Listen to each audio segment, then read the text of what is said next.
memberikan kabar gembira akan datangnya seorang rasul setelahku, yakni yang bernama Ahmad. Yang bicara seperti ini adalah Nabi Isa alaihissalam. Cuma masalahnya kalau sudah diterjemahkan, nama asli itu hilang. Apakah teks aslinya masih ada mengenai nama itu? Ada sampai sekarang, cuma diterjemahkan jadi nggak muncul. Itu terkandung di dalam kitab Syir Hasyirin pasal 5 ayat 16. Dikatakan hikomam takim wa khullu Muhammadin zedodi wa zera'i benot Yerusalem. Hikomam takim artinya lisannya begitu indah, apa yang keluar dari lisannya begitu indah. Wa khullu, dan keseluruhannya. Siapakah dia? Muhammadim. Siapakah itu Muhammadim? Saya nggak terjemahkan ya. Muhammadim. Siapakah itu Muhammadim? Zedodi, inilah kekasihku. Wa zera'i, inilah pemimpinku. Benot Yerusalem, saksikan wahai putri-putri Yerusalem. Siapa yang berkata begini? Malach Salomo. Siapa itu Salomo? Dalam Quran disebut Sulaiman. Dalam bahasa Ibrani disebut Salomo. Dari kata Salomo itu akar katanya dari kata Salom. Salom itu sama dengan salam. Coba bayangkan ya. Nabinya bernama Sulaiman. Akar katanya dari kata Shalom. Dalam bahasa Arab salam artinya damai. Berarti Nabi Sulaiman itu pembawa damai.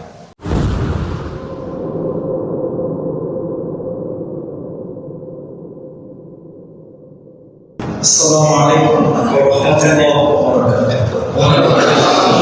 wabarakatuh. Alhamdulillah rabbil alamin. Alhamdulillahilladzi arsala rasulahu bil huda wa dinil haqq liyudhhirahu 'ala ad-din kullih wa kafaa billahi shahida. Asyhadu an la ilaha illallah wahdahu la syarika lahu wa asyhadu anna Muhammadan 'abduhu wa rasuluhu la nabiyya ba'dahu.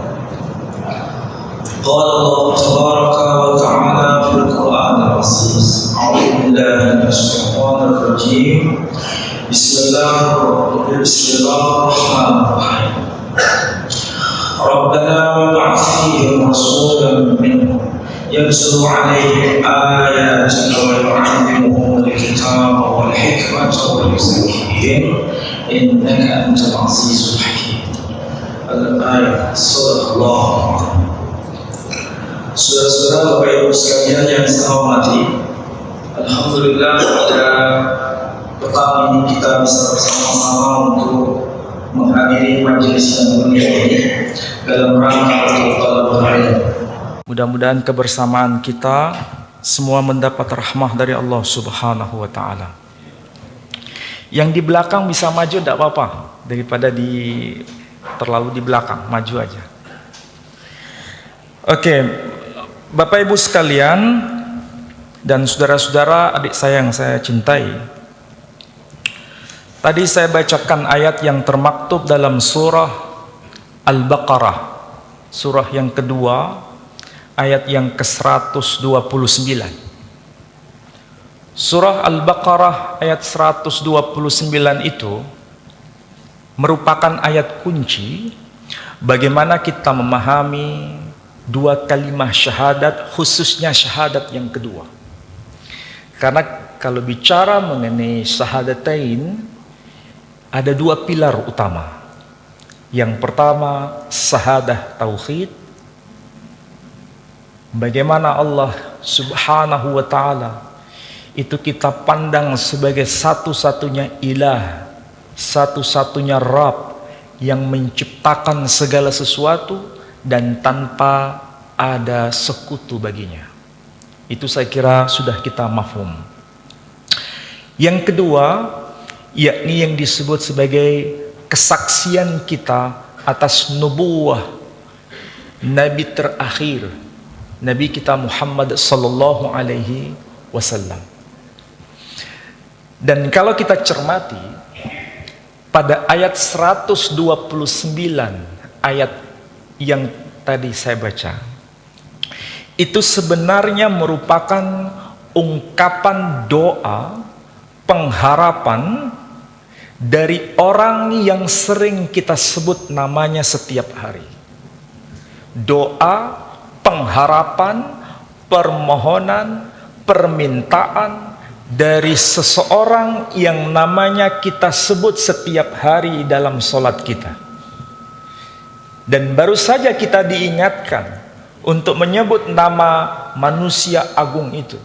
Ketika kita bertahiyat, kita selalu membaca solawat Ibrahimiyah. Itulah sebabnya nama solawatnya disebut solawat Ibrahimiyah, karena di dalamnya menyebut nama sang tokoh Ibrahim. Dan kita harus paham bahwa sang tokoh ini sebenarnya bukan hanya eksklusif milik kaum muslimin, tapi milik bersama. Kita diingatkan dalam setiap ayat-ayat Al-Quran selalu menyebut nama tokoh ini. Misalnya kita baca dalam surah Al-Baqarah ayat 127 disebutkan wa idh yarfa'u Ibrahimul qawa'ida minal baiti wa Ismail ila akhirih ayat. Disebutkan nama Ibrahim. Kita selalu mendengar nama itu, melafalkan nama yang sangat dikenal Ibrahim, tapi jangan lupa kita juga dibenarkan menyebut nama beliau sesuai dengan qiraah sab'ah yang diajarkan dalam ulumul Quran. Namanya tidak disebut Ibrahim, tapi juga disebut Ibrahim. Jadi boleh kita baca wa idh yarfa'u Ibrahimul qawa'ida minal baiti wa Ismail. Tapi nampaknya kita jarang mendengar ada di antara kita nama Ibrahim. Yang sering kita dengar adalah nama Ibrahim. Tapi dua-duanya itu dibenarkan. Dalam bacaan solat kita boleh membaca Ibrahim, boleh membaca Ibrahim. Ini baru bicara dari segi pengucapan. Sama-sama bahasa Arab. Sama-sama diajarkan di dalam qiraah sab'ah. Dan kalau kita mengenal nama Ibrahim, kemudian mengenal nama Ibrahim, berarti ini nyambung dengan risalah nabi-nabi sebelumnya. Karena beliau dikenal dengan nama Abraham. Jadi kalau Abraham itu adalah nama bahasa Ibrani, sementara kalau dalam bahasa kita menyebutnya Ibrahim dan Ibrahim. Kalau kita selalu mendengar nama beliau ada penyebutan Ibrahim alaihissalam atau Ibrahim alaihissalam, sementara orang-orang sebelum kita menyebutnya Abraham alaihissalam. Jadi alaihissalam bahasa Arabnya, bahasa Ibraninya alaihissalam. Makanya kalau kita menyebut assalamualaikum, di Israel sana menyebutnya shalom aleichem. Itu baru satu nama, ya, baru satu nama antara Ibrahim, Abraham. Figurnya sama, orangnya sama, tapi karena zaman risalahnya berbeda, maka bahasa yang berlaku juga berbeda, tapi maksudnya sama. Sehingga tidak salah, jejak itu masih dapat kita lacak sampai hari ini. Cuma susunannya terbalik. Susunannya di dalam Al-Quran disebutkan alhamdulillahilladzi wahabali alal kibari Ismaila wa Ishaqa inna rabbi lasami'ud du'a. Segala puji bagi Allah yang telah menganugerahkan kepadaku di masa aku yang sangat begitu tua, yakni Ismail dan Ishaq. Inna rabbi lasami'ud du'a. Sesungguhnya Tuhanku maha mendengar doa yang dipanjatkan. Bahasa Quran jelas menyebut nama pertama adalah Ismail, kemudian Ishak. Tapi risalah sebelum kita sudah ada perubahan.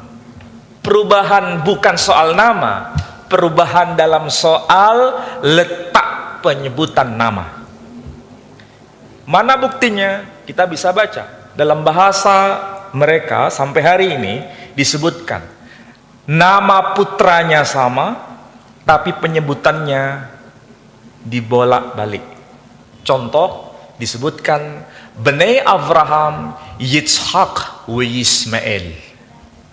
Jadi yang disebut anak-anak Ibrahim, Bani Abraham, Yitzhak wa Ismail, maksudnya anak-anak Ibrahim itu adalah Ishak dan Ismail. Sementara Quran menjelaskan hal yang sama, tapi susunannya dikoreksi. Bukan Ishak dan Ismail, tapi Ismail dan Ishak. Inilah fungsi Al-Quran untuk meluruskan apa yang sudah berubah, diluruskan ulang meskipun inti pesannya sama. Jadi itulah sebabnya mereka disebut ahlul kitab, artinya mereka pernah menerima Alkitab, tapi Quran mengatakan yuharrifunal kalimah am mawadhi'ihi, mereka telah mengubah. Dan faktanya betul, sampai hari ini kita tahu bahwa Al-Quran menyebutkan Ismail dan Ishak, sementara sebelumnya disebutkan Yitzhak wa Ismail. Jadi biasa ini Ishak bahasa Arabnya, Yitzhak bahasa Ibraninya, Ibrahim bahasa Arabnya, Abraham bahasa Ibraninya, Israel bahasa Arabnya, bahasa Ibraninya Yisrael, Ismail bahasa Arabnya, bahasa Ibraninya Yishmael. Musa dalam bahasa Quran mereka menyebutnya bukan Musa tapi Moshe. Jadi Moshe alaihi salam. Sementara kalau kita baca Quran juga boleh dibaca hal ataka haditsu Musa. Boleh. Boleh juga dibaca hal ataka haditsu Musa. Jadi di sini kita bisa belajar, sekalipun Quran membenarkan membaca dengan nama Musa, boleh juga dibaca dengan nama Mose. Sementara bahasa Ibraninya Moshe. Jadi ini sebetulnya jejak digital, ya. Kalau bahasa anak sekarang, jejak forensik melalui teks-teks terdahulu mengkonfirmasi bahwa Islam yang dibawa oleh Nabi kita Muhammad sallallahu alaihi wasallam itu menyempurnakan risalah sebelumnya. Apa yang bengkok diluruskan, apa yang benar dibenarkan. Itulah fungsi dari Al-Quran. Nah, ini yang harus kita pahami, bahwa Islam itu bukan agama yang tiba-tiba muncul, tapi merupakan mata rantai dari risalah sebelumnya. Karena semua nabi itu Islam. Hanya syariatnya yang berbeda. Kitab sucinya namanya berbeda. Bisa disebut Taurat, bisa disebut Zabur, bisa disebut Injil, dan yang terakhir adalah Al-Quranul Karim. Itulah mata rantai risalah-risalah yang telah Allah berikan kepada kita. Coba bayangkan, Islam seperti ini, itu awalnya merujuk pada tokoh yang satu, yang disebut Ibrahim, dan itu dikisahkan dalam Quran juga. Apa yang diucapkan, yang diminta oleh Ibrahim? Rabbana wab'ats fihim rasulan minhum. Wahai ya Rabb, utuslah di antara mereka seorang rasul dari kalangan mereka sendiri. Rasul. Coba perhatikan itu ayat Quran. Kita sering baca Quran, sering mentadabbur Al-Quran, tapi seringkali kita tidak teliti. Maksudnya apa? Kenapa Ibrahim alaihissalam menggunakan kata kunci Rasulah? Kenapa tidak menggunakan kata kunci Nabi? Ini penting. Yang kedua, itu merujuk pada satu orang, satu tokoh, satu pribadi yang dimaksud. Bukan banyak Rasul. Seakan-akan kita diberikan informasi bahwa Ibrahim itu sebenarnya paham siapa yang dimaksud Rasulah pada ucapan ayat 129 itu. Ibrahim paham. Ibrahim alaihissalam sangat paham siapa ini pribadi yang dimaksud Rasul pada ayat 129 itu. Tapi beliau sangat begitu luar biasa akhlaknya. Enggan menyebut sang nama, tapi beliau sudah paham. Tapi yang dia tidak tahu, nanti Rasul ini datang pada masa depan, itu melalui benihnya siapa? Itu yang dia minta. Itu yang dia minta. Pertanyaannya sekarang, apakah doa Ibrahim itu dikabulkan atau ditolak oleh Allah Subhanahu wa taala? Jawabannya diterima. Tapi diterimanya itu apakah saat dia berdoa langsung diterima, dijawab oleh Allah Subhanahu wa taala? Tidak. Jawabannya menunggu generasi per generasi. Bukan 2 generasi. Bisa 3 generasi dan seterusnya. Tapi Nabi Shallallahu Alaihi Wasallam membenarkan bahwa dirinya itu adalah benih dari Ibrahim, keturunan dari Ibrahim. Bahkan Nabi Shallallahu Alaihi Wasallam berkata, "Ana da'watu abi Ibrahim." Aku ini adalah doa yang dulu diminta oleh datukku yang bernama Ibrahim.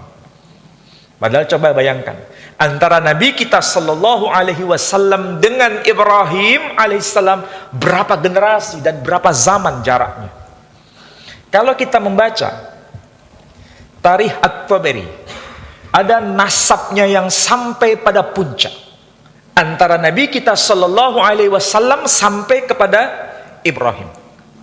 Disebutkan Muhammad Sallallahu Alaihi Wasallam itu putra Abdullah bin Abdul Muttalib bin Hashim bin Abdi Manaf bin Qusay bin Kilab bin Murrah bin Ka'ab bin Lu'ay bin Ghalib ibn Fikhr alias Quraisy bin Malik bin Nadr bin Kinanah bin Khuzaimah bin Mudrikah bin Ilyas bin Mudar bin Nizar bin Ma'ad bin Adnan bin Udad bin Zaid bin Yaqdir bin Yaqdum bin Hamasa bin Nabat bin Khidar bin Ismail. Dari Ismail dan Khidar orang Yahudi pun tahu, orang Nasrani pun tahu, tapi tidak disebutkan Ismail bin Ibrahim, tapi disebutkan Yishmael bin Avraham bin Terah bin Nahor bin Seruk bin Ra'u bin Pelek bin Ever bin Shela bin Arpahshat bin Shem bin Noah.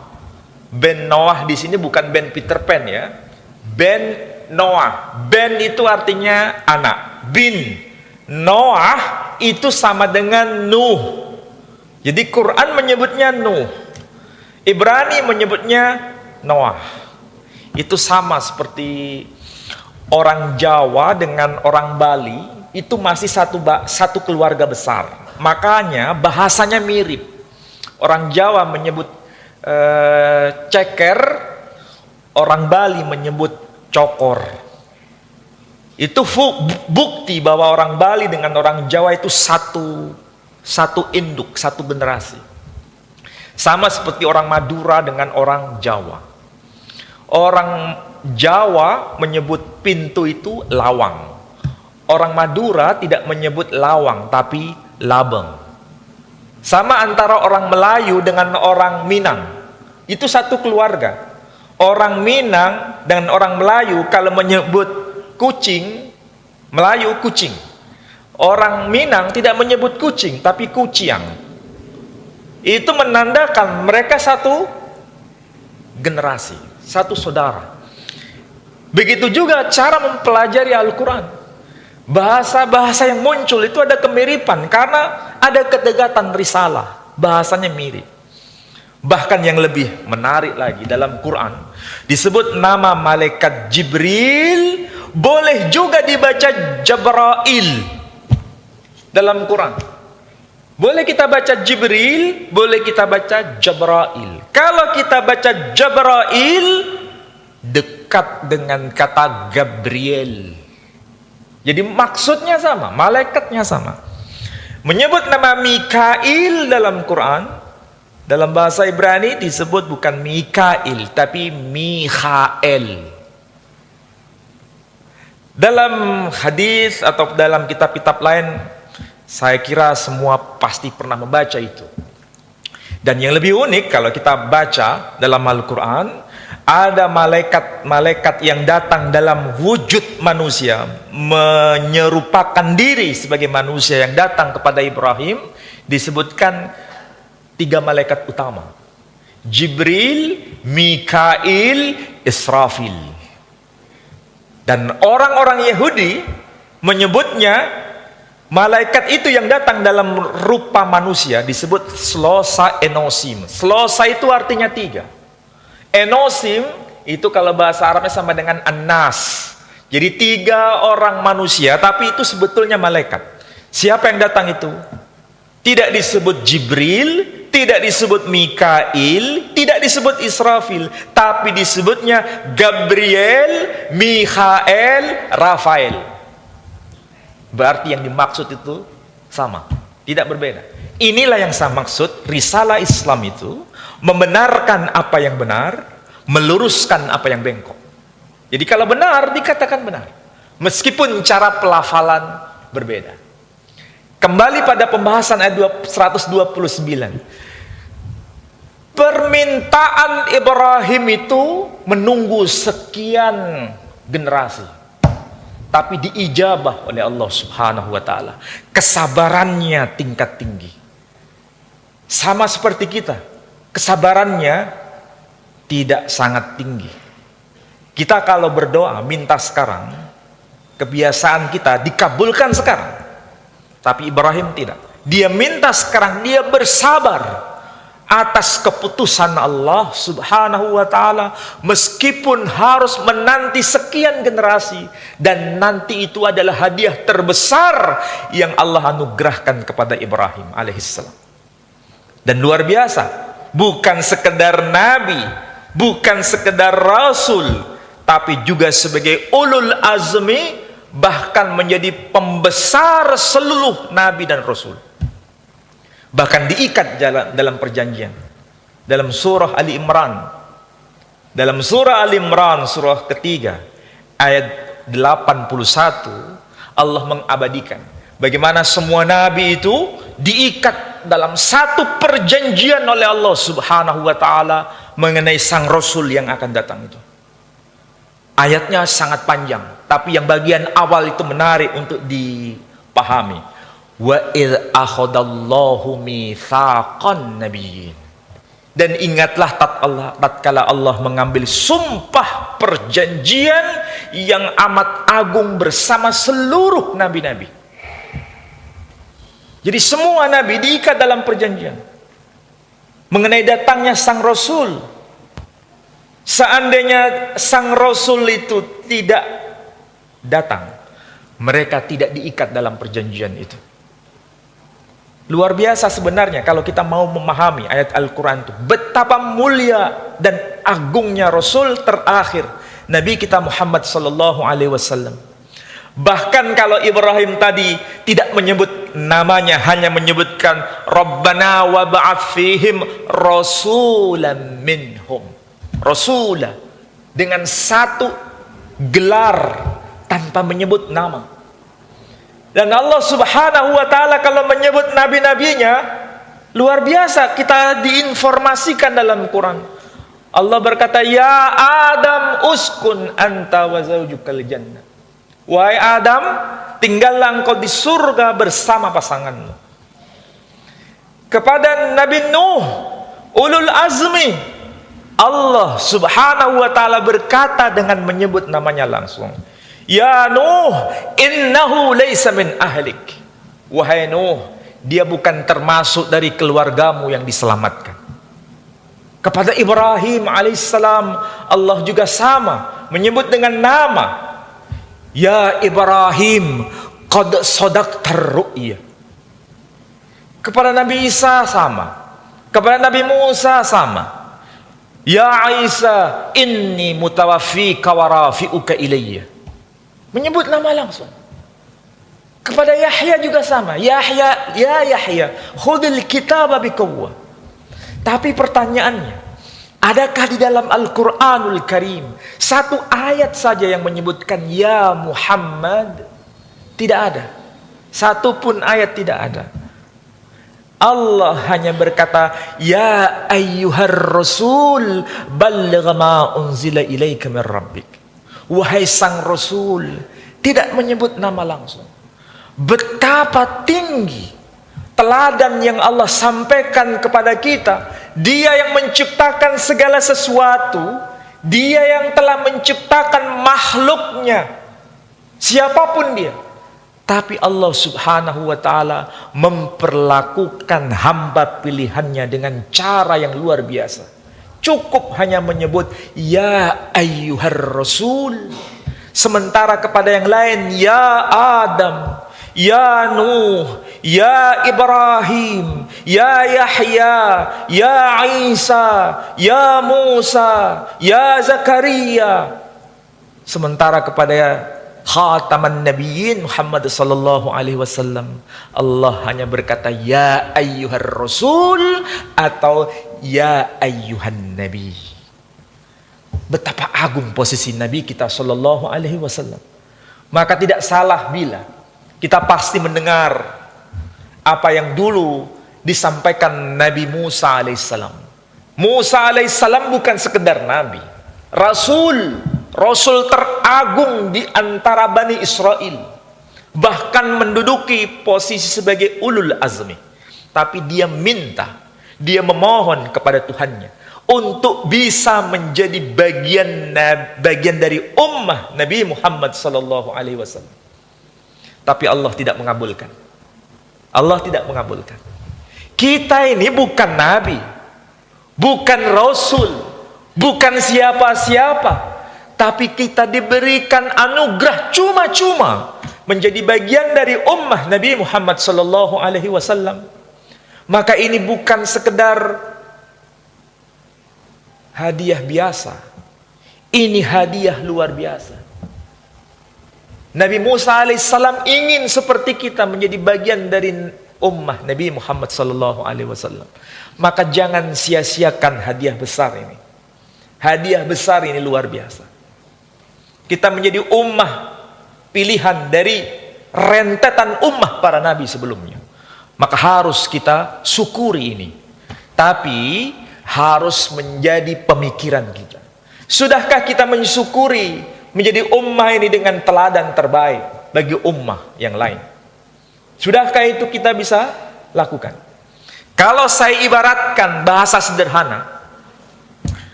kita memiliki posisi sebagai ummah Nabi Muhammad sallallahu alaihi wasallam itu ibaratnya lencana. Lencana ini sangat agung. Sudah kita terima lencana itu. Tapi kalau lencana itu sudah kita pakai, sudahkah kita bisa memantaskan diri untuk menggunakan lencana itu? Ini masalah. Supaya nanti gampang diingat di rumah, sambil ilustrasi begini. Kalau ada orang di jalanan memakai lencana tapi tidak pakai celana, kira-kira apa komentar orang lain? Saya kasih contoh supaya gampang diingat. Kita sebagai ummah Nabi Muhammad sallallahu alaihi wasallam itu ibaratnya lencana yang sangat luar biasa yang Allah anugerahkan kepada kita. Lencana itu kita pakai. Tapi sudahkah kita bisa memantaskan diri? Jangan-jangan kita belum bisa memantaskan diri sehingga menjadi bahan pembicaraan orang. Yang saya ilustrasikan tadi, orang pakai lencana di jalanan tetapi tidak pakai celana. Kira-kira apa komentar orang lain? Bukan saya yang bilang. Kita semua pasti sepakat. Kira-kira itulah yang saya maksud, belum bisa memantaskan diri. Nah, bagaimana cara kita memantaskan diri? Maka tidak ada jalan lain kecuali hanya berpegang teguh pada dua hal itu. Apa itu? Yang pertama disebut Alkitab wal hikmah. Wa yu'allimuhumul kitaba wal hikmah. Yakni Al-Quran dan As-Sunnah. Dua hal ini, itu yang akan bisa mengupgrade kita menjadi orang yang layak bisa menyandang lancana itu. Maka tidak ada jalan lain. Islam ini agama peradaban. Islam ini bukan agama ritual semata-mata. Cuma masalahnya kita semua, anak-anak muda kita sekarang itu terjebak pada pemahaman Islam sebagai agama ritual, titik. Padahal itu belum titik, itu baru koma. Islam itu agama peradaban. Peradaban ini dibangun oleh ulama-ulama kita terdahulu. Bukan hanya soal agama, tapi soal sains juga dibangun. Maka kita punya kewajiban untuk meneruskan cita-cita mereka. Dan anak-anak muda itu menjadi taruhan kita, menjadi harapan kita, menjadi orang yang kita banggakan di masa depan.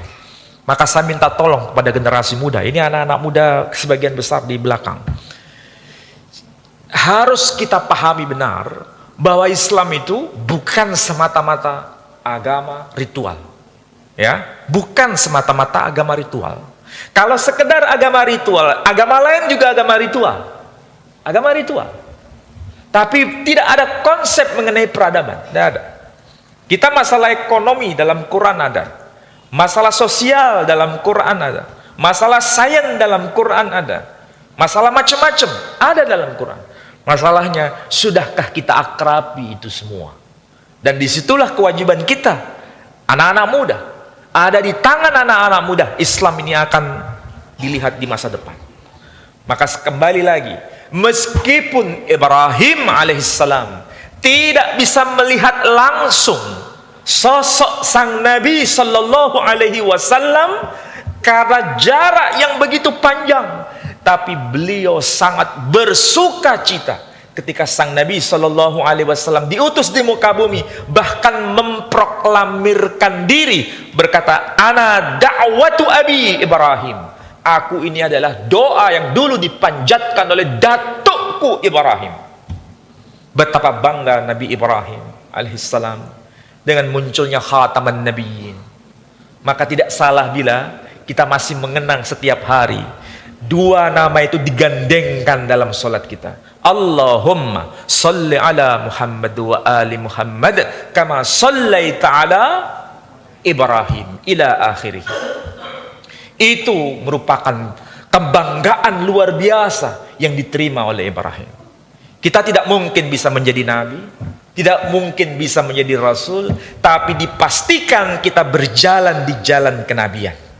Kita dipastikan berjalan sesuai dengan risalah yang Allah titipkan kepada kita melalui lisan nabinya sallallahu alaihi wasallam. Dengan Quran itu kita bisa bawa. Cuma masalahnya begini Bapak Ibu sekalian. Saya kadang-kadang itu dada saya ini tersentak. Saya itu kemana-mana selalu yang saya emban adalah ukhuwah Islamiyah. Yang saya emban itu. Kenapa? Saya tidak berpatokan dengan yang lain-lain, kecuali berpatokan pada Al-Quran. Al-Quran sejak awal, ketika Al-Quran diturunkan, sudah memberikan amanah untuk kita bisa menerima keragaman, bukan keseragaman. Ini harus kita pahami betul, melalui Al-Quran itu sendiri. Kalau bicara mengenai hadis, banyak ikhtilaf. Pemahaman mengenai hadis banyak ikhtilaf. Apalagi pemahaman mengenai fikih, banyak lagi ikhtilaf. Umat bisa terpecah gara-gara itu. Tapi kalau kita kembali pada Al-Quran, kita akan dibawa pada kesadaran bahwa kita memang harus bisa memahami keberagaman, bukan keseragaman yang dipaksakan. Apa buktinya? Tadi sudah kasih contoh, ya, saya kasih contoh. bahwa membaca Al-Quran itu bukan satu ragam. Membaca Al-Quran boleh beragam-ragam. Makanya ada disebut qiraah sab'ah. Contoh, kalau kita biasa membaca itu Bismillahirrahmanirrahim, Alhamdulillahi Rabbil Alamin, Ar-Rahmanirrahim, Maliki Yaumiddin. Mimnya dipanjangkan. Tapi jangan salah, ada yang membaca dengan Ar-Rahmanirrahim, Maliki Yaumiddin. Mimnya dipendekkan. Jadi boleh dibaca Maliki Yaumiddin, boleh dibaca Maliki Yaumiddin. Ini sejak awal diajarkan oleh Nabi kita sallallahu alaihi wasallam. Kita tidak boleh memvonis ini yang benar bacaannya, yang satu salah. Nggak boleh. Kenapa? Sudah ada panduannya. Nah, masalahnya manusia sekarang maunya itu keberagaman atau keseragaman. Keseragaman. Padahal kalau ada panduannya, jangan dipaksakan yang beragam menjadi keseragaman. Disitulah nanti hidup ini arif, bijak, memahami perbedaan. Saya tidak tahu kenapa sekarang orang-orang lebih banyak membuat pagar tampil berbeda yang tidak sama dengannya dianggap keliru. Nah, ini masalah. Mudah-mudahan di sini tidak. Mudah-mudahan di sini tidak. Dan di Surabaya juga hampir sama dengan di Jakarta. Ada yang berupaya untuk membuat ini yang paling benar, yang lain semua salah. Padahal Quran memberikan panduan. Satu contoh tadi sudah saya berikan. Mau dibaca hal ataka haditsu Musa, mau dibaca hal ataka haditsu Musa, boleh.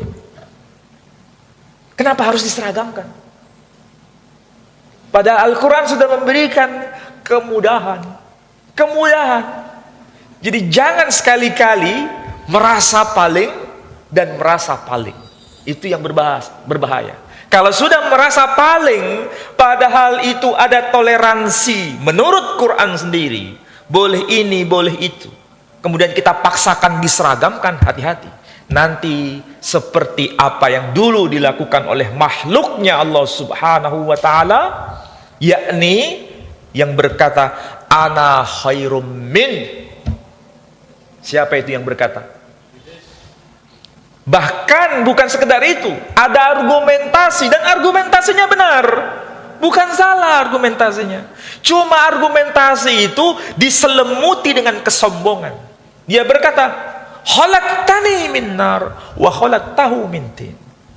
Engkau ciptakan aku dari api, engkau ciptakan dia dari tanah. Apakah ini alasan keliru? Enggak, benar. Cuma menempatkan secara keliru. Akhirnya apa? Menjadi salah. Kesombongan. Dan itu berbahaya.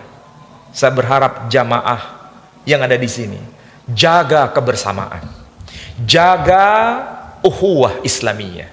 Meskipun harus bisa berbeda, tapi toleransi keberbedaan itu menjadi amanah dari Allah Subhanahu wa taala. Alhamdulillah rabbil alamin, asyhadu an la ilaha illallah wahdahu la syarikalah, wa asyhadu anna Muhammadan abduhu wa rasuluh la nabiyya ba'dah.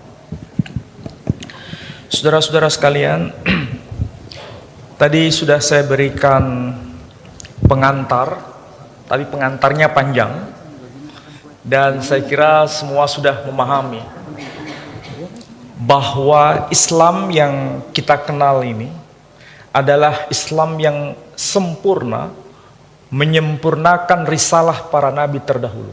Itu poin pertama. Poin yang kedua, risalah Nabi kita Muhammad sallallahu alaihi wasallam itu bukan hanya untuk satu kaum, tapi untuk semua.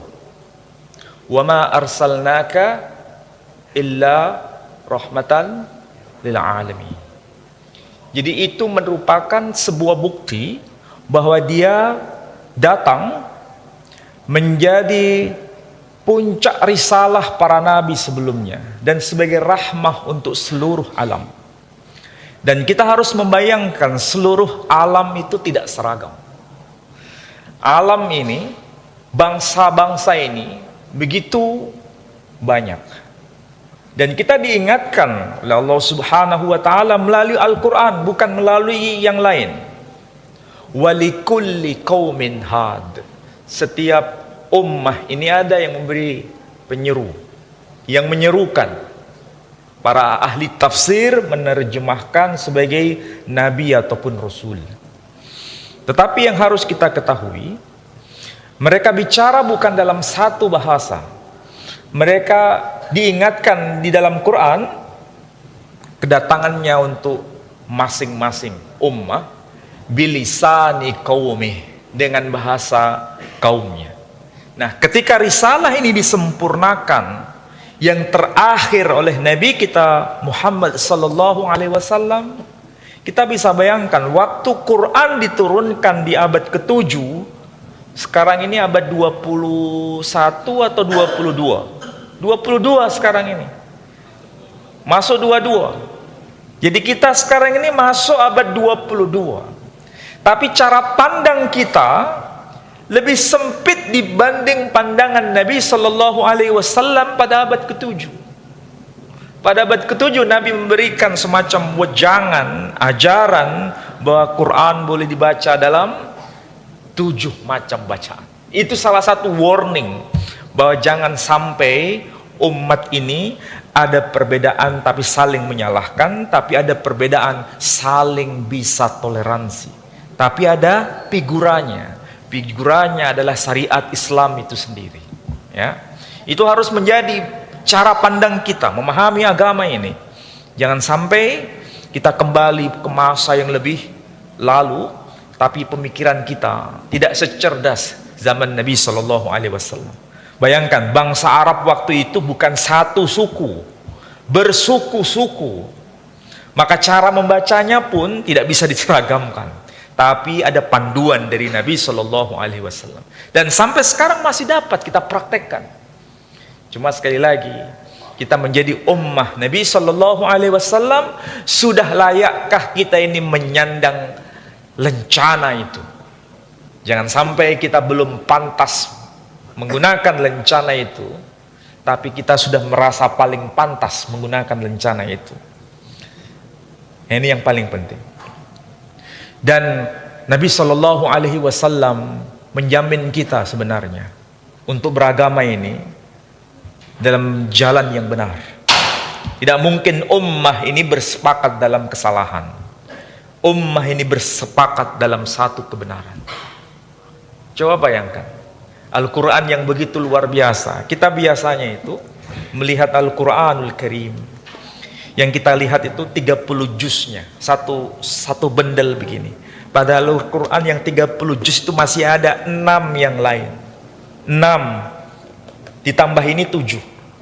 Itu yang dihafal oleh para ulama kita. Coba bayangkan, begitu luar biasanya Islam. Tapi yang kita tahu rata-rata hanya satu ini. Belum lagi qiraah Warsh. Bagaimana bacaan qiraah Warsh? Dan kalau kita paham itu semua, insyaallah kita ini akan menjadi orang yang bijak dalam beragama. Dan saya titip pesan, karena saya jauh dari sini, saya dari Surabaya ke sini, lumayan jauh. Tapi insyaallah antara orang Surabaya dengan Jakarta tidak jauh beda karakternya.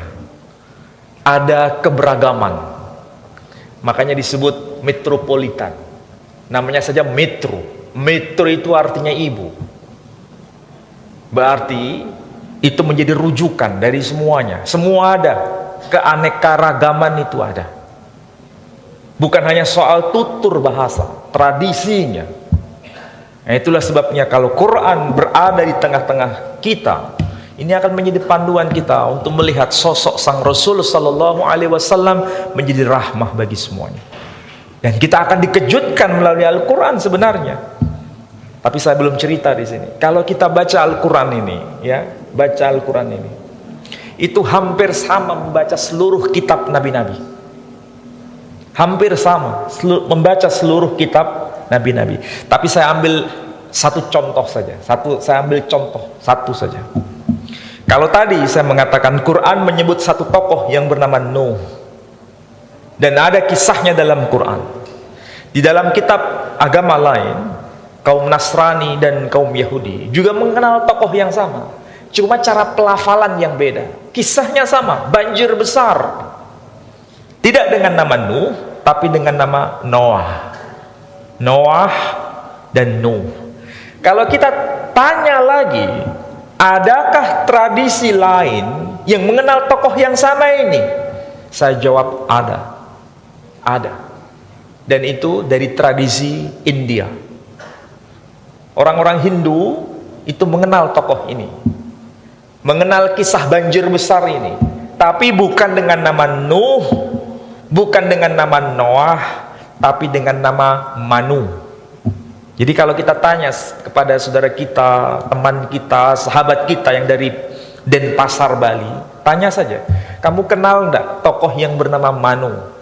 Kita sebut nama Manu saja, mereka langsung bisa paham bahwa itu adalah orang pilihan Tuhan yang dilantik Tuhan untuk membuat bahtera besar. Barang siapa yang naik ke bahtera besar itu, mereka selamat. Tapi mereka yang tidak mau masuk ke bahtera besar itu tenggelam di lautan samudra yang luas. Kisahnya sama. Dan itu berarti Quran dikonfirmasi kebenarannya melalui kitab-kitab terdahulu. Dan dari kata manu itu, ya, dari kata manu itu, saudara-saudara yang masih muda pasti tahu bahasa Inggris. Manu itu bahasa Sanskerta. Bahasa Inggris itu satu rumpun dengan bahasa Sanskerta. Ternyata dalam bahasa Sanskerta muncul kata manu. Dalam bahasa Inggris muncul kata man. Apa itu man? Manusia. Baru ngeh sekarang. Man, M-A-N, man, human. Manu, arti harfiahnya manusia. Dan itu manusia yang kedua. Setelah manusia pertama, kemudian peristiwa banjir besar, baru inilah manusia tipe kedua. Dan kita ini keturunan nasabnya nyambung dengan orang-orang yang dulu masuk ke dalam bahtera Nuh, orang-orang pilihan. Sebenarnya potensi kebaikan, kesalehan itu ada dalam diri kita. Makanya setelah peristiwa banjir besar itu, Allah tidak pernah mengazab lagi seperti zaman Nabi Nuh. Berarti kita paham siapa kita ini. Dari tipe manusia yang generasi kedua setelah peristiwa banjir besar. Maka bersyukurlah kita ini menjadi salah satu keturunan di antara hamba-hamba yang soleh dulu, naik ke dalam bahtera Nabi Nuh. Cuma masalahnya, sudahkah kita ini menengok masa lalu kita, merenungkan masa lalu kita? Mungkin kita sekarang berbuat salah, merasa paling benar. Tolong lihat nenek moyang kita dulu yang masuk ke dalam bahtera Nabi Nuh bersama Nabi Nuh alaihissalam, supaya kita bisa arif dan bijak. Jadi sekali lagi, dengan membaca Al-Quran ini sudah cukup memberikan pelajaran bagi kita untuk tidak merasa paling benar sendiri. Benar itu memang benar, tidak bisa ditoleransi dengan kesalahan. Tapi kalau itu sesama kaum muslimin, dahulukan ukhuwah dibanding yang lain. Itu penting. Ya, mudah-mudahan itu membuka kesadaran kita.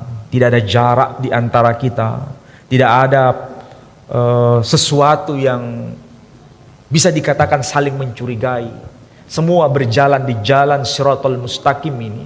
Namanya saja Shiratal Mustaqim. Itu bukan jalan yang sempit, itu jalan yang lebar, jalan yang luas. Siapa bisa masuk di situ? Itulah makna Shiratal Mustaqim.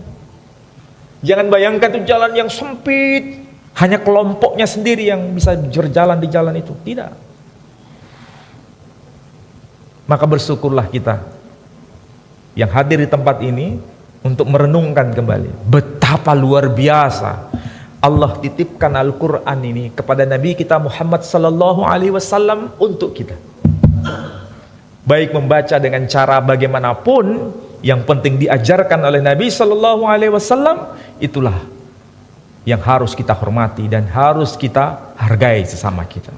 Mudah-mudahan dengan cara itu kita menjadi hamba yang semakin merasa bukan paling baik di antara mereka, tapi merasa sebagai hamba yang saling menolong di antara kita sesama.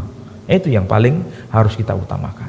Mudah-mudahan apa yang saya sampaikan ini meskipun sekilas info, tentu saja saudara masih penasaran dengan kajian-kajian yang sifatnya melintas batas ini. Tapi coba ini yang terakhir. Kalau saudara atau panjenengan atau kita semua pernah haji atau lebih tepatnya umroh plus Yerusalem, umroh plus Al-Quds misalnya. Di sana ada kota yang namanya kota Hebron. Kota Hebron itu sebetulnya itu ada masjidnya, tapi juga ada makam Nabi Ibrahim, bukan makom ya. Kalau makomnya ada di Mekah, makomnya. Tapi kalau makbarahnya ada di Hebron. Makom Ibrahim ini yang sisi sebelah sini itu masjid, tempat ibadah kaum muslimin. Yang sisi sebelah sini itu sinagoga. Sinagoga itu tempat ibadah kaum Yahudi. Coba bayangkan ya. Di tengah-tengahnya adalah makam Nabi Ibrahim. Yang sebelah sini bisa tengok sana, yang sono bisa tengok sini. Hanya dipisah dengan semacam jeruji yang bisa saling berjabatan tangan di antara keduanya. Bukan dengan kaca, tapi berjabatan tangan di antara keduanya. Padahal agama berbeda. Tapi yang muslim di sini selalu membaca Allahumma salli ala Muhammad wa ali Muhammad kama sallaita ala Ibrahim wa ali Ibrahim, dalam bahasa Arab. Yang sisi sebelah sini apa yang dia baca? Sema Israel Adonai Eloheinu Adonai Echad Eloheinu Avoteinu Elohei Abraham Velohei Yitzhak Velohei Yaakov. Coba bayangkan, Elohei Avoteinu, Tuhannya nenek moyang kami.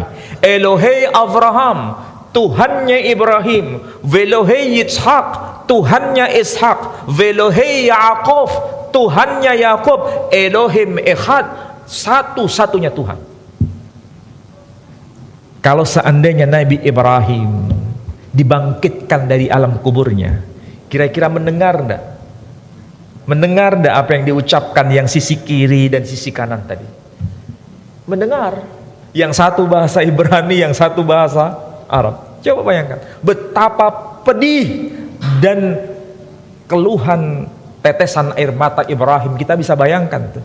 Anak cucunya, yang satu menyebut namanya Ibrahim, yang satu menyebut namanya Abraham. Beda agama. Coba.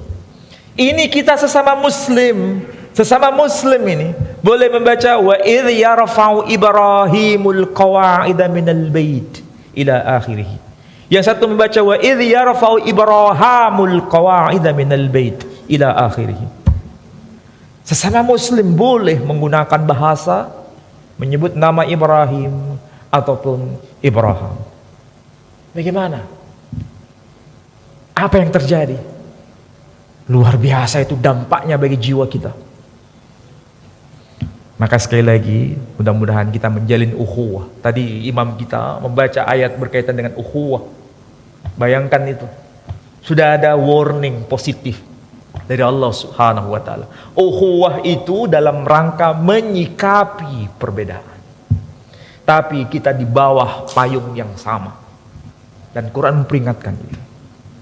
Mudah-mudahan apa yang saya sampaikan bermanfaat bagi Bapak Ibu sekalian. Baik, ada yang mau tanya?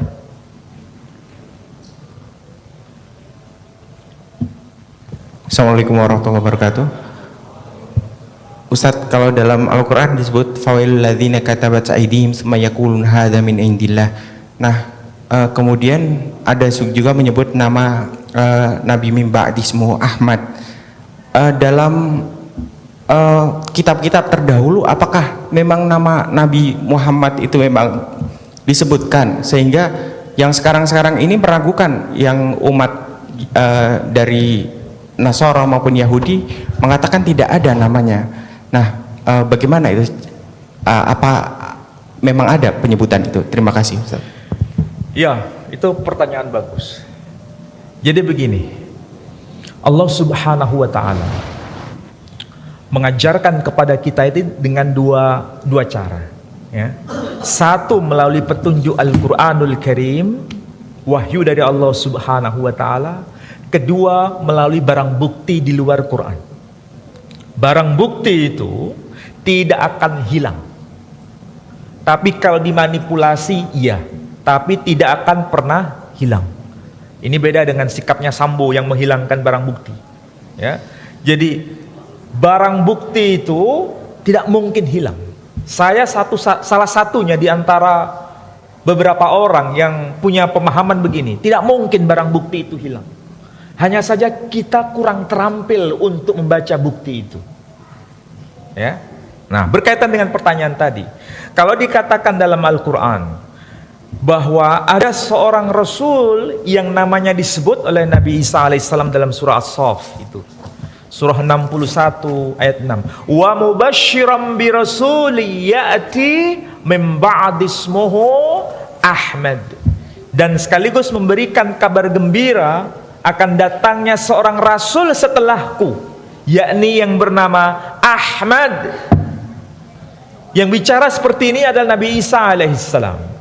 Nabi Isa itu abad pertama lahirnya, makanya disebut tahun miladiyah, tahun Masehi, ya.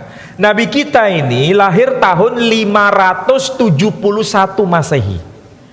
571 Masehi baru lahir. Menerima wahyu pertama di Gua Hira tahun 611, usia 40 tahun. Wafat tahun 632 Masehi. Padahal Nabi Isa abad 1 Masehi. Jaraknya berapa abad berarti? 500 tahun lebih jaraknya. Tapi Nabi Isa sudah mengabarkan wa mubasysyiran bi rasuli ya'ti min ba'di ismuhu Ahmad. Memberikan kabar gembira itu.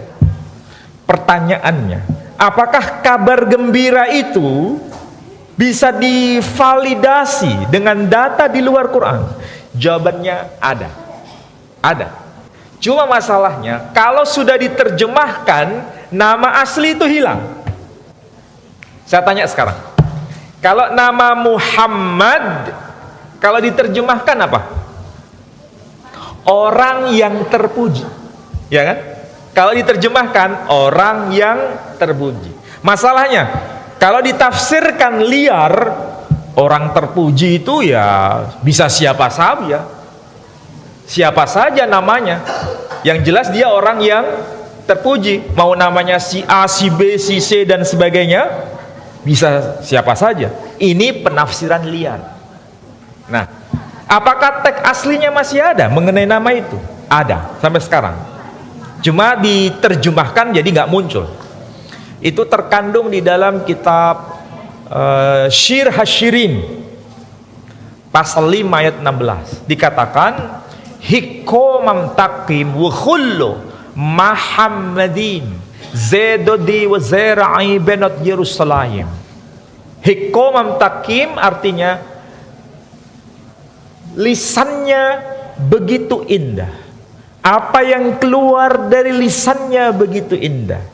Wa khullu, dan keseluruhannya. Siapakah dia? Muhammadim. Siapakah itu Muhammadim? Saya nggak terjemahkan ya. Muhammadim. Siapakah itu Muhammadim? Zadadi. Inilah kekasihku. Wa zara'i. Inilah pemimpinku. Benot Yerusalem. Saksikan wahai putri-putri Yerusalem. Siapa yang berkata begini? Malah Salomo. Siapa itu Salomo? Dalam Quran disebut Sulaiman. Dalam bahasa Ibrani disebut Salomo.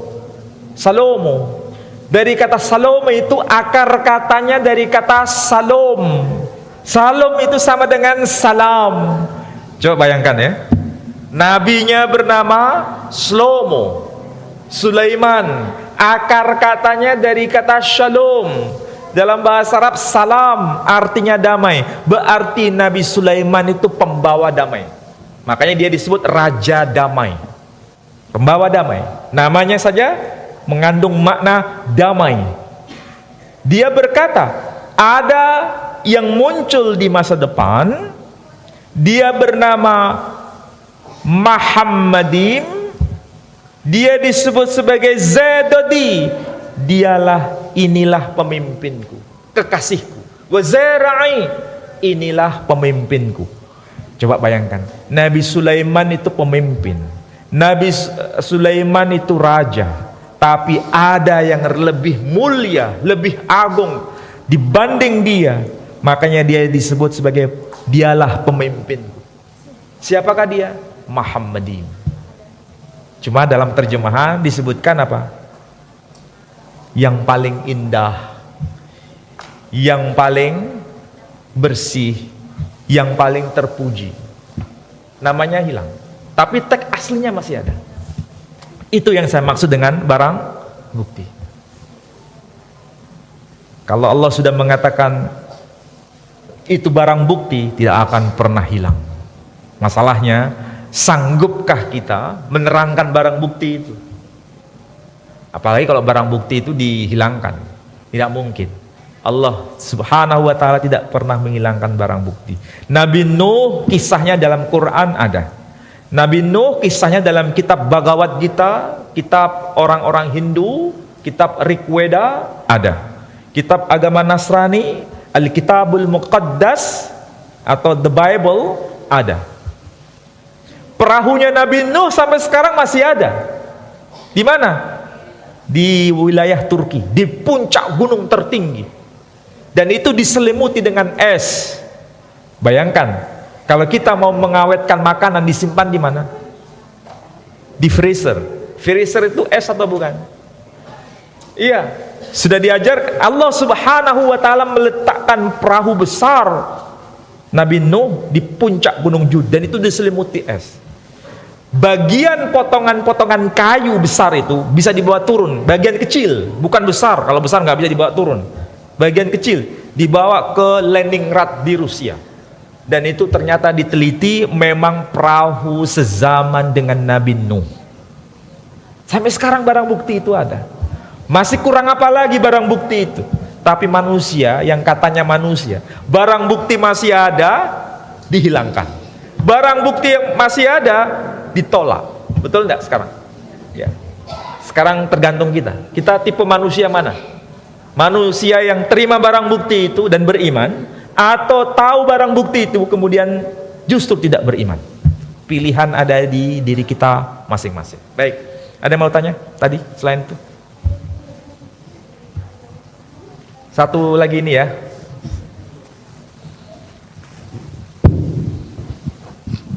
Bismillahirrahmanirrahim. Assalamualaikum warahmatullahi wabarakatuh. Waalaikumsalam. Yang saya tertarik Pak Ustadz, pada saat Nabi Adam melanggar di surga ya, terus dilempar ke bumi, diturunkan di muka bumi ini, kalau nggak salah 850 tahun apa 950 tahun menunduk terus ini, malu menghadap mukanya ke atas tuh sama Allah. Dan sejak itu doanya tidak pernah diterima sama Allah. Pada saat Nabi Adam menyebut namanya Muhammad, makanya Allah ada dialog langsung dengan Allah, karena menyebut Muhammad, ya Ibrahim dari ya Nabi Adam, dari mana kamu tahu ada Muhammad? Nah, akhirnya Nabi Adam menyampaikan bahwa di pintu-pintu surga itu ada tulisan asyhadu an la ilaha illallah wa asyhadu anna Muhammadar Rasulullah. Nah, pada saat itu doanya baru diterima oleh Allah. Mungkin bisa dijelaskan di satu. Yang kedua, dari tadi Pak Ustadz menyampaikan tentang ukhuwah Islamiyah. Bagaimana tanggapan Pak Ustadz kalau ada kelompok mengatakan lebih nyunah daripada kelompok lain? Syukran. Assalamualaikum warahmatullahi wabarakatuh. Ya, ini pertanyaan bagus. Yang pertama mengenai Adam alaihissalam. Saya tidak tahu ya, kenapa ini barang bukti begitu luar biasa di depan kita. barang bukti. Kalau kita baca Kitabul Asnam, tulisan dari Al-Kalbi, menyebutkan bahwa Nabi Adam itu turunnya di wilayah India, Al-Hind, disebutkan Al-Hind, wilayah India. Sedangkan Sayyidah siapa itu? Hawa diturunkan di wilayah Saudi sekarang. Ya. Kapan bertemunya, berapa lama itu? Coba bayangkan, penderitaan luar biasa itu. Itulah sebabnya kalau disebutkan kawasan Al-Hind, orang-orang India mengenal nama Adam itu dengan nama Adama. Adama. Kita menyebut Adam, ya. Mereka menyebut Adama. Arti harfiah itu yang awal, yang pendahulu. Coba bayangkan. Jejaknya ketemu semua. Ya, jejaknya itu ketemu. Itu yang pertama. Yang kedua, bagaimana Adam itu bisa tahu? Ya, ini termaktub di dalam kitab Al-Mustadrak Al-Hakim. Disebutkan itu. Dan beliau menyebutkan hadis itu sahih. Ya. Ada di pintu surga disebutkan lafal itu. Nama itu tercantum. Sehingga ini bukan rahasia lagi. Makanya itu menguatkan, hadis itu menguatkan makna ayat yang termaktub di dalam surah Ali Imran ayat 81, wa idz akhadallahu mitsaqan nabiyyin. Kalau dalam bahasa Espanyola disebutkan iten presente il compromiso que Allah pidiu a los profetas. An-nabiyyin dalam bahasa Espanyola disebutkan a los profetas. Bahasa Inggris disebutkan all the prophets. Semua nabi diikat dalam perjanjian itu. Ya. Perjanjian apa? Tsumma ja'akum rasulun musaddiqul lima ma'akum la tu'minunna bihi wa la tansurunna. Kemudian bila nanti datang sang rasul yang membenarkan apa yang ada di tangan kalian, maka wajib bagi kamu semua wahai para nabi untuk beriman kepadanya dan menolongnya. Berarti semua nabi tahu nggak siapa dia? Tahu. Jadi sangat-sangat tahu. Makanya nama nabi kita itu tercantum dalam semua kitab suci. Kita baca ayat dalam Quran, ketemu nama-nama kitab suci. Taurah, Zabur, Injil. Nama nabinya disebut Musa, Isa, Dawud, Zabur. Mereka menyebutnya bukan Dawud, David. Makanya disebut Mizmor le David.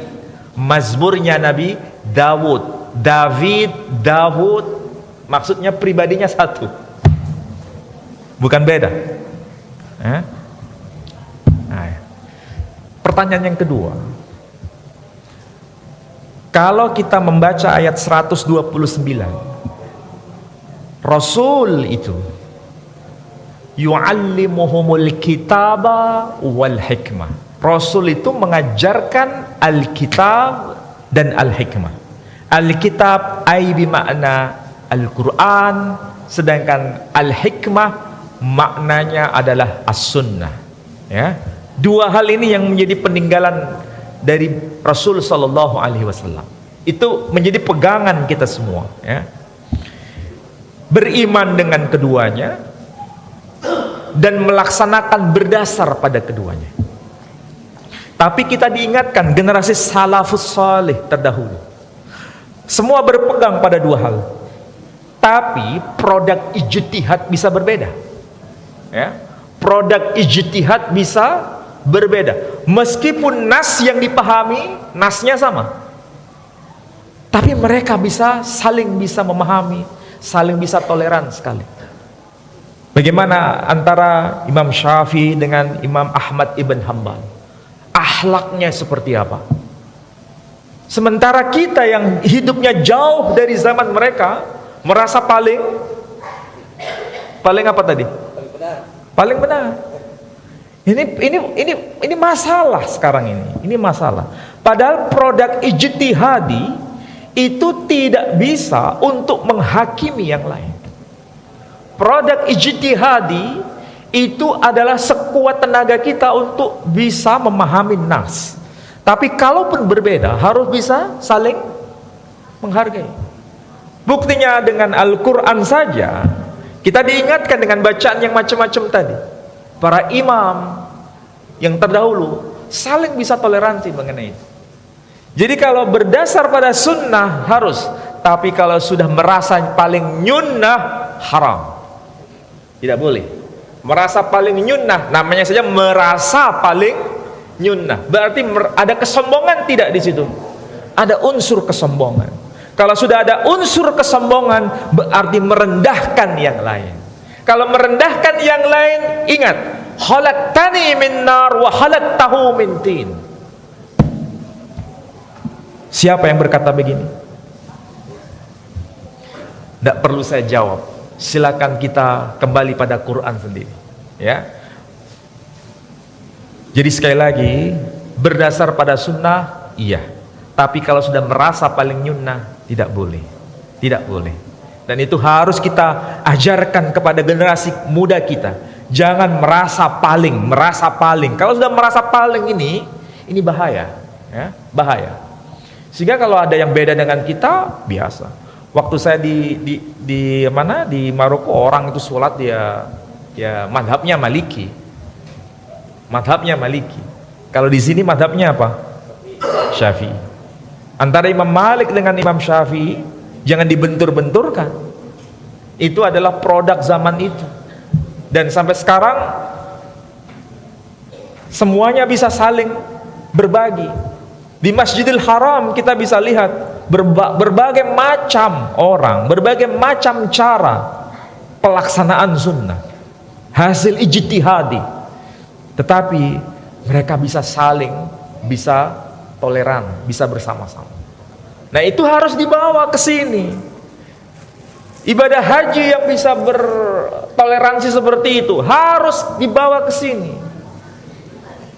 Jadi hajinya itu membekas, tidak merasa paling ini, tidak merasa paling itu, dirinya sama dengan yang lain. Harus begitu. Tidak terlalu mudah menggunjing orang. Di sini juga sama, tidak boleh menggunjing orang lain. Di sana melempar setan, di sini pun harus melempar setan. Bukan setan yang harus kita tiru. Iya kan?